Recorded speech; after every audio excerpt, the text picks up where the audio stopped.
mata kuliah Aswaja ingin menjelaskan tentang sejarah dan kanun asasi NU. Yang saya akan bahas adalah biografi Kiai Hasyim Asy'ari selaku pendiri Nahdlatul Ulama. Beliau lahir pada tanggal 14 Februari tahun 1871 di Desa Gedang di Jombang, Jawa Timur. Sejak kecil beliau sudah menimba ilmu dengan ayah beliau dan ke pesantren-pesantren ternama. Hingga tahun 1899 beliau meneruskan pendidikannya hingga ke Mekah. Dan setelah pulang dari Mekah, beliau mendirikan pesantren Tebu Ireng. Selain sebagai ulama besar, beliau juga sebagai pendiri Nahdlatul Ulama dengan dibantu oleh para ulama lainnya dan saran dari guru beliau. Dan Nahdlatul Ulama didirikan pada tanggal 31 Januari 1926. Selain beliau adalah pendiri, beliau juga sebagai Rais Akbar. NU sendiri berdiri karena sebagai jalan penengah pada masa itu ada pertentangan antara agama Islam, dan NU hadir sebagai moderat dan tetap menjaga tradisi bermadzhab. Dari situ beliau mendapat kontribusi. Nah, kita akan membahas tentang nama Nahdlatul Ulama. Nama Nahdlatul Ulama sebelumnya, Nahdlatul Ulama merupakan organisasi terbesar di dunia. Organisasi Ahlus Sunnah ya, teman-teman. Oke. Nahdlatul Ulama sendiri berarti nadah dan ulama. Kata Nadaha sendiri dipilih oleh Hasyim Asy'ari yang berarti bergerak dan bangkit. Kebangkitan ini sendiri berarti tentang bangkit hanya sekali dan tak pernah jatuh lagi.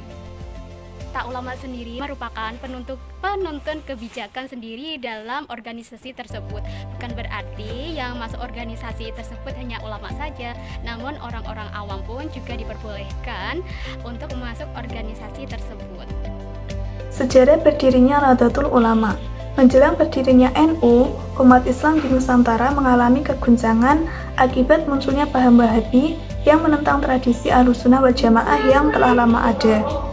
Kekhawatiran para ulama meningkat ketika Abdul Aziz bin Saud yang bekerja sama dengan Muhammad bin Abdul Wahab menguasai Hijaz dan memaksakan ajaran Wahabi, melarang bermadzhab serta mengusir ulama Ahlussunnah wal Jamaah. Hingga pada Januari 1926, Kiai Haji Abdul Wahab Hasbullah bersama Kiai Haji Hasyim Asy'ari menginisiasi pembentukan Komite Hijaz untuk mengirim delegasi ke Mekah. Lebih tepatnya pada tanggal 31 Januari 1926, 15 ulama sepakat mengirim utusan ke Muktamar Dunia Islam dan mendirikan organisasi Nahdlatul Ulama. Delegasi Nahdlatul Ulama ini berhasil bertemu Raja Ibnu Saud, memperjuangkan kelangsungan pengajian 4 madzhab di Masjidil Haram, dan mencegah perusakan makam keluarga Nabi serta para imam madzhab. Kanun asasi Nahdlatul Ulama tersendiri yaitu merupakan salah satu pedoman yang harus dipegang teguh oleh seluruh warga, khususnya warga Nahdlatul Ulama yang saat ini menghadapi berbagai persoalan, yang mana di era modern ini persoalan itu sangat kompleks. Kanun asasi Nahdlatul Ulama ini harus dipegang teguh oleh warga Nahdliyin.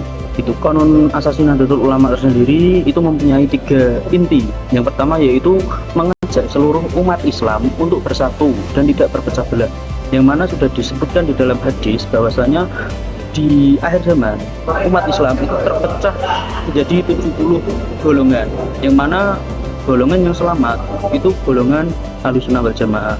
Nah, jadi kita harus mengajak seluruh umat Islam untuk bersatu dan tidak terpecah. Terus yang kedua yaitu mengingatkan para ulama tentang tanggung jawab besar mereka terhadap Nahdlatul Ulama, serta mengajak umat untuk mendekatkan diri kepada Allah. Terus yang ketiga yaitu mengajak seluruh ulama dan para pengikutnya untuk masuk ke dalam organisasi Nahdlatul Ulama.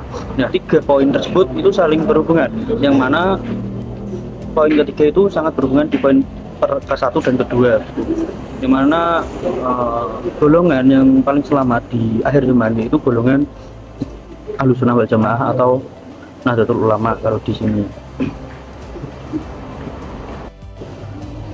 Konun asasi Nahdlatul Ulama sendiri itu menekankan bahwa persatuan merupakan sumber kebahagiaan dan kekuatan, yang mana di dalamnya juga terdapat peringatan bahwa perpecahan adalah penyebab kelemahan, kekalahan, dan kehancuran. Jadi mau tidak mau seluruh umat Islam itu harus bersatu agar nantinya tidak terjadi perpecahan yang menyebabkan kelemahan, kekalahan, dan kehancuran. Terus pesan dari pendiri Nahdlatul Ulama yaitu Hadratus Syekh Hasyim Asy'ari tersendiri, yang pertama mengajak para ulama dan pengikutnya untuk bergabung dengan Jami'iyah Nahdlatul Ulama ini dengan penuh kecintaan dan semangat tolong menolong, karena tidak ada seorang pun yang dapat mencapai kebaikan tanpa bantuan orang lain. Nah,